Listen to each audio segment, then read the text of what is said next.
Welcome to Glasgow Rangers Nation with me, your host, Owen James, a channel that brings you all your latest Rangers news. Guys, as you can tell, I'm not at home, still without a laptop, still working up to, I do need to order a new one, but it's going to be 800 to £1,000, man. Jesus, that's what you need in the middle of the year. Anyway, look, just a quick update, because obviously it's on my phone. Look, for the first things, obviously looking at signings, we've got news of a possible first arrival.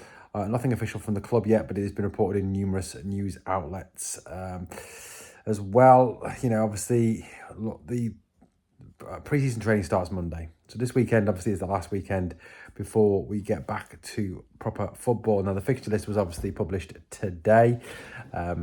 Rangers at home, second game of the season to Dundee, away to Motherwell, first game, third game against St Mirren, and then the first Old Firm. That's right, Old Firm game is against Celtic on the 31st of August. But look, all focus at the moment obviously is on the Panathinaikos game.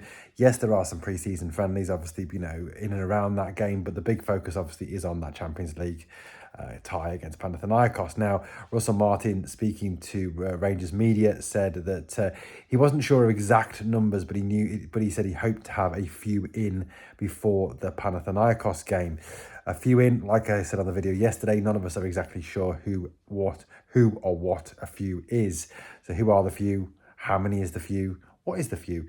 Etc. etc. So what are we up to? Look, today it's been reported this evening in news outlets in Scotland and in England as well that Rangers have agreed a deal with Bournemouth for the loan of right back Max Aarons. This was obviously previously reported as well. No permanent transfer. No news yet on whether the loan deal is with an obligation or an option to buy. I think it's probably more, if it's going to be anything, it'll be an option to buy. Rangers possibly scared off obligations to buy because of the Oscar Cortez situation. You know, obviously Rangers signed a loan with an obligation to buy for Oscar Cortez, meaning that we've had to spend £4.5 million on Cortez, while it would be about three and a half, depending how much loan fee we paid initially for a player who's missed a large proportion of last season due to numerous different injuries, even including injuries after he came back from injury. But look, we don't want to get caught up in the old Cortez situation. So the Max Aarons joins the club after joining Bournemouth from Norwich from around 7 million. When he was at Bournemouth, he then obviously didn't play a fantastic amount of games and also missed some games through injury. Hamstring injuries seem to be his weakness. He spent part of last season on loan with the Spanish team Valencia. Again, didn't play a lot of games. It's believed that Aarons is looking for a place to relaunch and redevelop his career and sees Rangers as being the perfect place to do so. Now, Aarons is a right back. He can also play left back. However, Rangers do have Ridvan still on the books, Hefte still on the books, and of course, Robbie Fraser still on the books at that left back position. However, in the right back position, we only have James Tavernier, who I think, even the most fair-minded Tav fanboy can admit is past it defensively. And Dujon Sterling, who looks to be out injured yet again until January possibly. Sterling, is a fantastic footballer, don't get me wrong, and I absolutely love Dujon Sterling. I think he's brilliant, and I think he could be an absolutely outstanding defender, an outstanding footballer.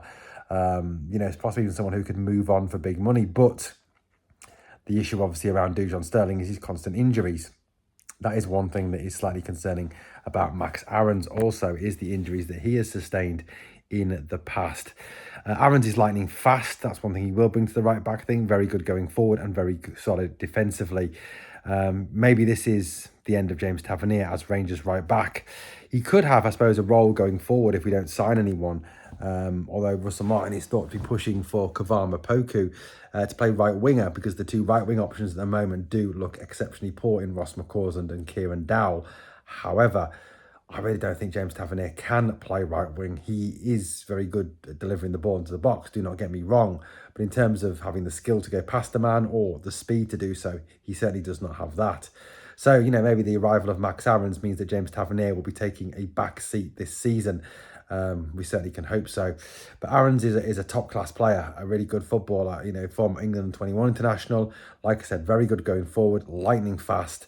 You know, I think that's one thing that Rangers have been lacking over the last few seasons is pace. Now, Hiefte is probably the fastest we've got in the squad, and certainly having two fast, quick attacking fullbacks will bode the squad in a good position going forward, and certainly seems to be kind of a modern thing in football. You know, if you look at the PSG team, not that I'm saying that we're like PSG, but you know, if you look at the PSG team, Hakimi and Mendes are both obviously solid defensively, but also very quick and very good going forward. So look, Max Aaron's very exciting arrival.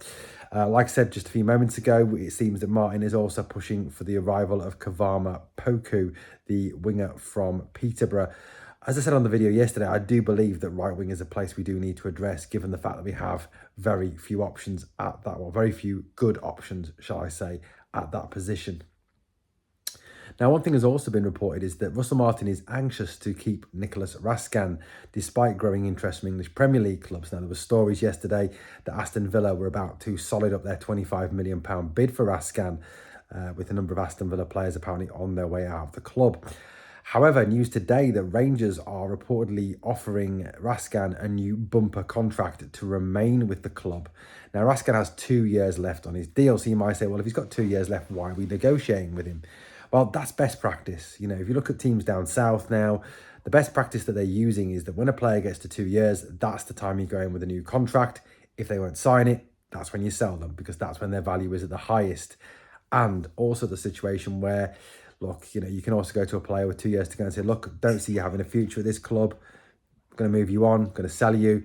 This is the time we're going to do it. So, look, you know, it's the perfect time. So, you know, the options are there. Now, it looks like Rangers will try to obviously tempt Raskin to stay. Quite how they will do that. Obviously, wages are one big thing. How much? I don't know. It hasn't been reported. However, it is being reported that Rangers are ready to offer a brand new contract, which kind of links in to what Dujon Sterling said in response to Nicolas Raskin's comment on his Instagram post where he went sign the contract. You know, the intention certainly seems to be to build a team around Raskin. That's what Martin wants to do. You know, Raskin was the best player on the team last season. He's incredibly skillful, incredibly good going forward, incredibly good defensively. His use of the ball is excellent. And he's had rave reviews also for his national team, playing alongside the likes of Yuri Tielemans and Kevin De Bruyne. You know, I think if we could tie Nicolas Raskin down to a new long-term contract, that would be both in the interest of Raskin and our club. Because let's face it, you know, Raskin, you look at this situation, you're being offered contracts by Villa, by Leeds, etc. And no disrespect to those clubs. However, but you stay for another 2 years, another 18 months, you continue playing as you are, you impress in Europe, you impress for your national team. You could be looking at, firstly, commanding Rangers a bigger transfer fee than 25 million. And secondly, looking at clubs far more able to challenge for trophies in England than Aston Villa and Leeds. That could well be, you know, another thing. Also, I would hope as well that the club would show some common sense and give the captaincy to Nicolas Raskin. Because certainly for me, when Raskin was captain last season, we looked a lot better led team and we looked at a lot better team than when James Tavernier was captain. Raskin is a real leader on that park, and I think that's another thing that could be used as to try and keep him at Rangers. You know, I would certainly love to see him play into the season for us, because I just think he would make a huge difference and put this team on a whole different footing, because he is head and shoulders above anything we currently have on the squad. So, you know, that is something I hope we are definitely pushing ahead with. Right, guys, just a quick update this morning. Thank you for watching Glasgow Rangers Nation, guys. Please let me know what you think of the stories we've covered in this video. Like I said, hopefully we're back to normal service very soon when we get a new laptop. Thank you for watching. Remember always, we are the people.